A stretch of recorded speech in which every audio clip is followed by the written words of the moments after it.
Hi friends, welcome to Aarthi's kitchen. இன்றைக்கி நம்ம கிச்சனில் நம்ம பார்க்க போகிறது ஒரு ஹெல்த்தியான ஒரு எனர்ஜெட்டிக்கான ஜூஸ் தாங்க, நெல்லிக்காய் ஜூஸ். இந்த நெல்லிக்காய் நம்ம ஊரில் எல்லா சீசனும் இப்போ கிடைக்க ஆரம்பிச்சிச்சுங்க. அப்படி கிடைச்சாலும் நம்ம அதை வெயில் நாளில் இந்த ஜூஸ் எடுத்துட்டோம்னாக்க இந்த வெயில் நாளில் ஏற்படக்கூடிய ப்ராப்ளத்தை ஈஸியாக தவிர்க்கலாம்.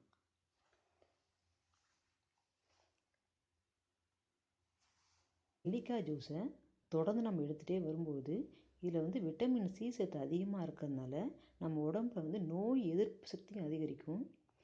அப்புறம் இரத்த சிவப்பணுக்கள் அதாவது ஹீமோக்ளோபினும் இன்க்ரீஸ் ஆகும்.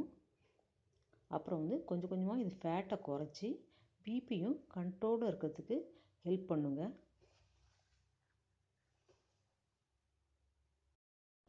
இப்போல்லாம் நிறைய பேர் ஐடி ஃபீல்டில் ஒர்க் பண்ணுறாங்க.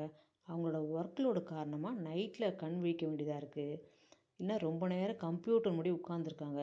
அதனால அவங்களுக்கு கண்ணில் ஒரு மாதிரி எரிச்சல் ஏற்பட்டு ஒரு மாதிரி டயர்டாகிடுவாங்க. அவங்கெல்லாம் இந்த ஜூஸை எடுத்துகிட்டே வந்தாங்கன்னா நல்ல ஒரு ரிஃப்ரெஷிங்காக இருக்குங்க. அவங்க டெய்லி எடுக்க முடியினாலும் வீக்கெண்ட்லேயாவது எடுத்துக்கலாங்க.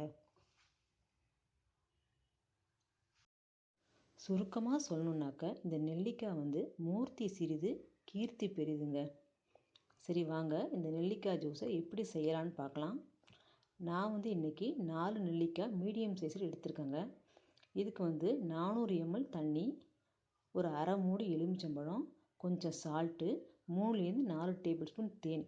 தேன் இல்லாதவங்க நாட்டு சர்க்கரை இல்லைனா வெல்லம் யூஸ் பண்ணலாங்க. சர்க்கரையோட இது ரெண்டும் பெஸ்ட்டுங்க. முதல்ல நெல்லிக்காயை நல்லா கழுவிட்டு இந்த மாதிரி சின்ன சின்ன பீஸாக கத்தியால் எடுத்து கட் பண்ணிக்கோங்க. அதில் இருக்கிற விதைகளை தூக்கி போட்டுருங்க. 4 நெல்லிக்காயும் இதே மாதிரி சின்ன சின்ன பீஸாக கட் பண்ணிக்கோங்க. அப்புறம் மிக்ஸி ஜாரில் போட்டு அரைக்கலாம். இப்போது 4 நெல்லிக்காயும் இந்த மாதிரி சின்ன சின்ன பீஸாக கட் பண்ணியாச்சு. விதைகளை எடுத்து தனியாக வச்சாச்சு. இப்போ இதை மிக்ஸி ஜாரில் எடுத்து போட்டுக்கலாம்.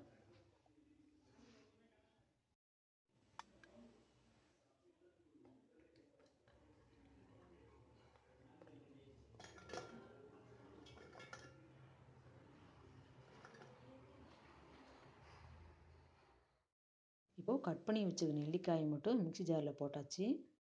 இப்போது ஜாரில் போட்ட நெல்லிக்காயோட ஒரு 3/4 கிளாஸ் தண்ணியை விட்டு நல்லா நைஸாக அரைச்சிக்கலாம். மிக்ஸி ஜாரில் ஏன் கொஞ்சமாக தண்ணி ஊற்றி அரைக்கிறோன்னாக்க சில நேரங்களில் நிறைய தண்ணி ஊற்றினோன்னா வெளியே தெறிக்க ஆரம்பிச்சிடும். அதனால் கொஞ்சமாக தண்ணி ஊற்றி அரைச்சிட்டு அதுக்கப்புறம் நமக்கு எவ்வளோ தண்ணி வேணுமோ அவ்வளோ தண்ணியை ஊற்றிக்கலாம். இப்போது நெல்லிக்காயை நல்லா நைஸாக இந்த மாதிரி அரைச்சி முடித்தாச்சு. இப்போது ஒரு பாத்திரத்தில் ஃபில்ட்ரு வச்சு நம்ம அரைச்ச நெல்லிக்காய் ஜூஸை அதில் போட்டு நல்லா ஃபில்ட்ரு பண்ணிக்கலாங்க. இந்த மாதிரி அழுத்தி அழுத்தி ஃபில்ட்ரு பண்ணும்போது அதில் உள்ள ஜூஸ் எல்லாம் இறங்கிடும். மிக்ஸி ஜாரில் இன்னும் கொஞ்சம் தண்ணி ஊற்றி அதையும் சேர்த்து ஃபில்ட்ரு பண்ணிக்கலாம்.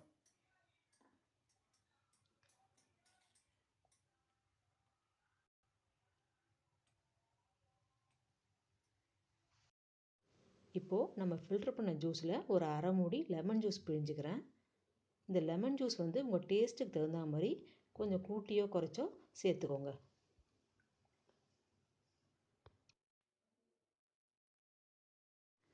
அடுத்தது இந்த ஜூஸில் நம்ம எடுத்து வச்ச தேனை சேர்த்துக்கலாம்.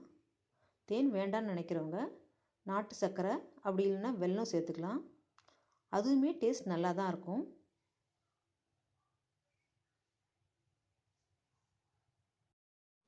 ஃபைனலாக உங்கள் டேஸ்ட்டுக்கு தகுந்த மாதிரி சால்ட்டு சேர்த்துக்கோங்க. சால்ட்டு சேர்த்து நல்லா மிக்ஸ் பண்ணிக்கோங்க. ஏன்னா தேன் அடியில் தங்கியிருக்கும். இந்த மாதிரி 2 டைம் கிளாஸில் நல்லா ஆற்றினீங்கன்னா நம்ம போட்ட தேன் உப்பு எல்லாம் ஈவனாக மிக்ஸ் ஆகிடும். அப்புறம் கிளாஸில் மாற்றிக்கலாம். இப்போது இந்த ஜூஸை சர்விங் கிளாஸில் மாற்றிக்கலாம். ஒரு நல்ல எனர்ஜெட்டிக்கான நெல்லிக்காய் ஜூஸ் ரெடி ஆகிடுச்சிங்க. நீங்களும் உங்கள் வீட்டில் இதே மாதிரி ட்ரை பண்ணி பார்த்துட்டு உங்கள் ஃபீட்பேக்கை கமெண்ட் பாக்ஸில் கொடுங்க. பிடிச்சிருந்தால் லைக் பண்ணுங்கள், ஷேர் பண்ணுங்கள். எங்கள் ஆர்த்திஸ் கிச்சனை சப்ஸ்கிரைப் பண்ணிக்கோங்க. தேங்க்யூ.